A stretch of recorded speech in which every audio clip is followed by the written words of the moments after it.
Want to enable Hyper-V on Windows 11 with just one command prompt command?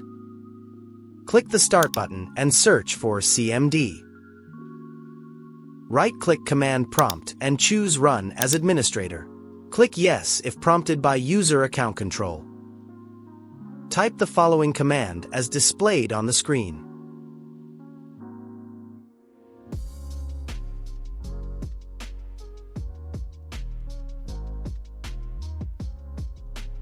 Then press Enter. Windows will begin enabling all Hyper-V components.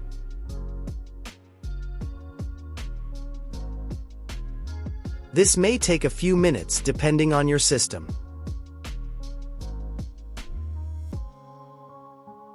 Once the process reaches 100%, you'll be asked to restart your PC. Type Y and press Enter or restart your computer manually. That's it. You've successfully enabled Hyper-V using a single command. If this tutorial helped you, don't forget to like, subscribe,